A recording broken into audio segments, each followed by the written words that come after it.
So I looked a lot online. How can I use a mesh deformer with a rig? And a lot of smart people have great tutorials out there and help me on my journey. So please watch my journey here on how I got this done to make my character better and make him a little more funny, and also to add in that squash and stretch principle into my animation, which is one of the 12 principles of animation. I had a couple of conditions coming in thinking about this, how I wanted it to work for my short film. So I wanted my character to jive with the squash and stretch. It had to fit my character's personality. When you're trying to tell a story, you got to think of that first. Like, does the character's rig match the character's personality? Even not just the character's design and how they look, but how they're going to move around. Does it match who they are? So I was thinking of that, and the other condition I was thinking about is the characters they need to maintain their volume. Characters can't go like they can't lose part of their cheek just so the other part of their cheek can squish. That's losing volume. If you take a bite out of an apple or something, or you take a chug out of a water bottle, you just lost volume inside of that container, and that would defy the laws of solid drawing, which is a principle of animation, right? So I didn't want to mess with that, and so that was my kind of my conditions, thinking like, how can I make this work? So yeah, I did a lot of research, but first of all, just to show you, I wanted to avoid this circular reference thing. That was a problem that I found out about online. So I'm going to show you, like, this is my character Leffy, and in the animation Fish Giver, and hopefully in more animations. So you can see here, Leffy has a rig already, and with this rig, the character's mesh is weighted. I did some weighting there, and so ready to go, ready to start animating.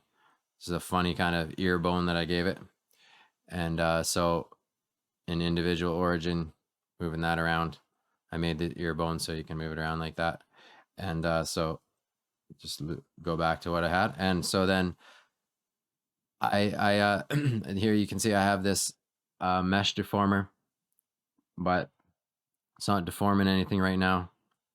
It's not attached, so I need it to be attached.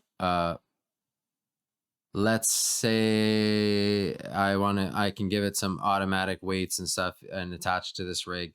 Okay, let's see if we can go in and add this mesh as a deformer. So I select my character's mesh like you would learn if you're watching tutorial on this. There's my mesh deformer head. So right there, mesh deformer head. And that's the one in the modifier that I want this to be on the top of the stack to add this modifier. And I want the precision to be 6 and dynamic, and I'm going to press bind, and it takes more time when the precision is set to 6, as you probably found out already. But I want more precision, I want more accuracy, because I don't want this character doing funny stuff when I'm in the middle of animation anymore. Like, it's not worth it. If I can wait a couple more minutes, let's wait.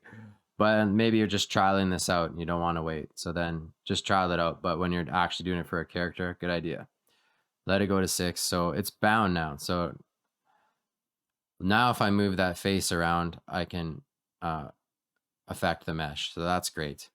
So, but if I was to affect the armature, then I still am having this problem where the mesh is not following. So, okay, simple then. Well, I just got to attach this mesh to the armature now. So grab the mesh, grab the armature, Control P with automatic weights like usually, like how I usually do it. And then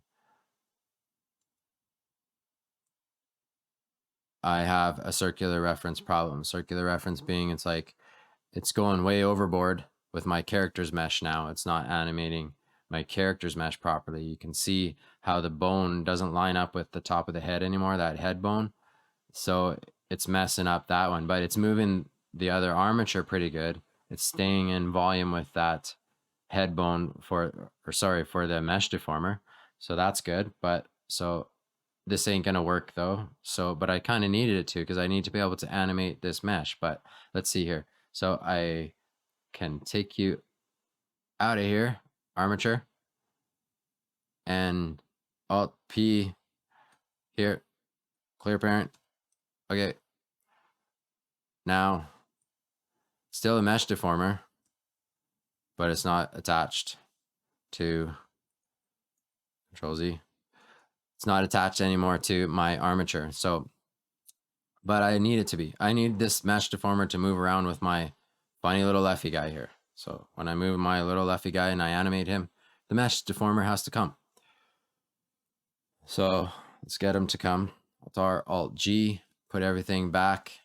And I used Alt-R and Alt-G there. I deleted the rotation and the location translations on all the bones. So it's back in its spot. And I'll Control Tab to go back into object mode and select my armature, well, mesh deformer mesh here, and then my armature, and then Control Tab, and then Alt A to unselect all the bones because I'm in pose mode now with Control Tab, and select the head bone, and then say Control P. And I selected the head bone in this pose mode because I want to parent it only to the bone. So now, if I was to just jump out, unselect, just select the armature, and just select the head bone here, now I don't have that weird reference problem. So that's great. But now the problem is, how do I animate the mesh deformer? The whole point of having a mesh deformer is so I can animate the mesh deformer. If I only have this bone parented and not the other bones, like not these shape keys on the side and stuff, then like, what's the point of having the mesh deformer even? So let's go back and let's see here. I found out online that if you have a separate armature, so let's leave that attached. It's parented to that bone. It needs to be. It needs to move with it. Let's say you added the head deformer here. And so I've already created these bones. And these are the bones that I want to manipulate my mesh deformer here.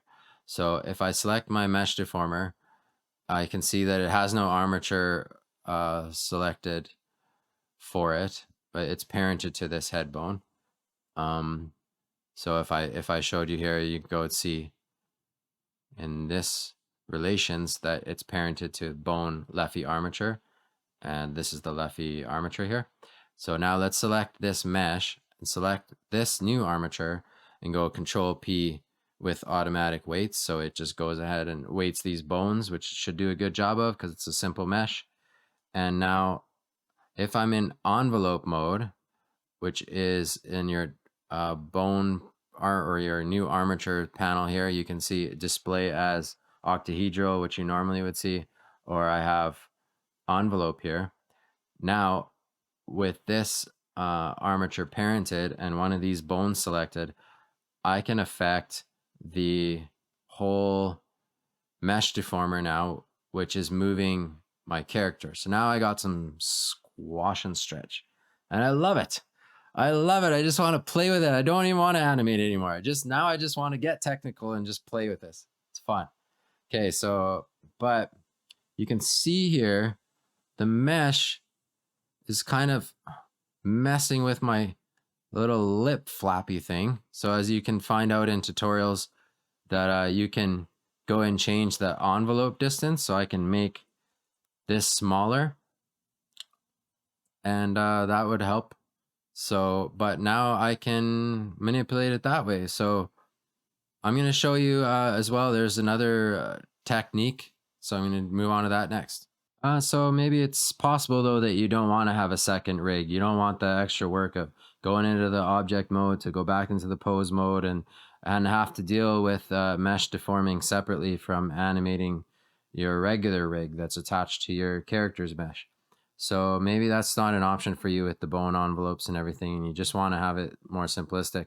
Well, there is online, you can find some rigs and stuff that you can download.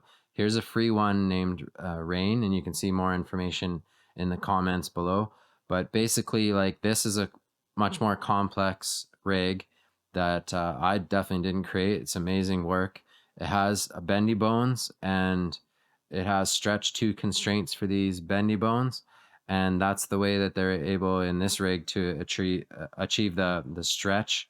So there's squash and stretch in here for sure. Like, I mean, using all these bendy bones doing the squashing and stretching. And also there's a lattice that's attached to the head. So if I grab like this bone that controls the top of the lattice, it can squish the head too, which you don't see here, but when the skin is visible, you can see it. And there is some nice squash and stretch in the face too, because these are all bendy bones that are controlling the mesh in the face. And yeah, this eyebrow bone here is connected to several of the eyebrow bones. It's parented, and that can give you some nice deformation too. So that you don't need like a mesh deformer, really. Probably wouldn't need it in this situation. So that's another option. And I have a here, let me flip over to show you right here. I have another scenario set up where I don't have my regular armature anymore. I created something here that I found online for how to attach your mesh deformer to your entire character. So then now you're animating your entire character through the mesh deformer. So the armature that you have, like I have a head bone here, it's gonna animate the mesh but through the mesh deformer. Okay, so you get it? So right here is some bones that I parented to the head bone so that it follows it. And these bones are going to also animate this mesh. And so you can see the mesh moving there. And they could basically be set on top of bones that you have in place for this mesh that are like shape key bones. So you still have, because shape keys, they don't need an armature. They can be used by having a bone drive the shape key. So bone driven shape keys, they call them. So that's what I have set up here on my rig. And so I already have it so that you can see that's part of my rig, but you wouldn't have to have these on your rig. You could just have it separate. And then so you could have these complementing that basically. So you give more expression in your face. Oops. So then I would grab these bones and just to show you, so then I can raise that up and have the mesh deformation. I could also grab the eyeball and make sure that it's being deformed by the mesh as well. So that's another way. But you got to ask yourself, am I just trying to have more mesh deformation on the head? Like in my case, I'm really just looking for that extra deformation in the head. And I didn't want to spend a lot of time. Like I said, I already spent a lot of time on the rig. So I just wanted to quickly get more deformation in my face, especially. And so that's why you see like this mesh deformer just around the face area here. But, then, it is true that your mesh deformation uh, can't overlap the mesh that it's trying to deform, or you get some funny results. So, but why wasn't I getting those funny results, you might ask? Well, it's because I was able to find online that you can add a vertex group that affects that mesh. So before you bind it, so here's the mesh. So I don't have it bound right now. Before you bind it, you can create a vertex group. So in here, you can see in my vertex groups, I have one called head, eyes, and ears. So if I was to select that, you can see that it's not going to go below the point where I have the mesh deformer. So that's a good thing, because now it's not going to affect down here. What would happen if I didn't have that selected is, like, let's try to bind. I'm just going to go back to my modifiers here. And, oh, actually, yeah, I have my head bound already. So I'll be able to show you quick here. If I grab my bone envelope, this bone envelope strategy here, and I move it down, you can you see how it's messing with one of the little leaves on his lips here? So if I grab this one and I bring it down, you can really see how it's just giving me that strange, ugly, it's wrecking my mesh. It's just crumpling it up and it looks horrible. So you can't do that. So that's why then I had to find that solution is to have a vertex group and just use vertexes to tell it which ones you wanted to manipulate, which vertices on the mesh. So I'm really glad that when Blender was made, they added that on there. So I'm just gonna find it here again. There we go. And now I can bind again. And so, I really gave some thought to it too. That's what you see. I have two mesh deformers. One would be attached to the jawbone because the weighting of this character, his face is so different. The parenting, the automatic weights, and then fixing those weights in there, it's all done for this jaw area. And then the head has its own. And so you got to remember that this mesh was parented to this head bone only. So that's why I went ahead and created two separate ones. And for a mesh deformer to work, it does need to be closed. It can't be an open mesh for it to work. So that's another tip for you. So now when I move, let's grab that one again because it really affected it. Now you can see as I come down, it doesn't crumple it up anymore like that. So that's a good thing. That's kind of a lifesaver there to be able to use this technique. So yeah, so that's part of that. I'm gonna give you a download for your spirit now, a word from my sponsor, Jesus Christ, and after that, I'm gonna show you which option that I chose, that I'm gonna stick with for now at least, and then I'm gonna give you a couple more tips, hopefully that, or maybe just repeat a couple things and just re-emphasize so that you can really get a grasp for what you're gonna do next. To be honest with ourselves, we would realize that sometimes we're double-minded. We have two heads going on. You look at me and I look fine. I have a perfectly normal looking head, but actually I have a second head over that. One that's like a goblin to some people, one that's super kind to some people. One that I'll say nice things to your face maybe, and then turn around and when you're not around, it's the other head speaking and I'm saying something horrible. And that happens a lot too on social media, just the rhetoric, people's comments and stuff. It can be hurtful and it doesn't leave them feeling very good either. And I don't think we were created to be like this. We weren't made to have slander inside of us and to have that dual personality. We were made to be like solid people, to be truthful and honest, to be, have integrity and be kind to one another. And I think that we can be that way. And the power that we can do that with is found in Jesus Christ. Like Jesus Christ, he said, I came for one purpose, and that's to speak the truth. So, like it or not, like the truth is spoken by the man that didn't sin, the man that didn't slander people, the man that he didn't have horrible things to say behind people's back about them, the man that was pure and holy. And he's the one that's capable, far more able than we can ever imagine to give us the same truth and give us one mind, take our two-headed creature and turn it into one beautiful head.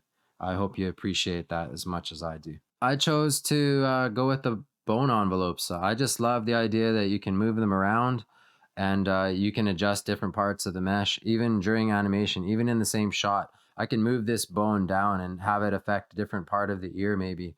And I can change the envelope around it, like the amount of space that it affects and that kind of thing. And I think that I can have fun and be more creative with this mesh deformer if I use the bone envelope option. Even though in the NLA track editor, it's a bit of a headache. I have to scroll down the NLA track editor and then find that animation track that I'm working on for the mesh deformer. But then I thought, well, if I'm gonna make good mesh deformation and I'm gonna practice at getting better at this, it's better if I focus on that anyway than to be scattered working on my armature, trying to animate the blocking out with my bones and then go and do mesh deformation. I'll do some blocking and then I'll still block with the mesh deformation a little bit when I do the blocking, just to get the majority of the motion there. But I won't go too far until I get into the animation part, the polishing part of it.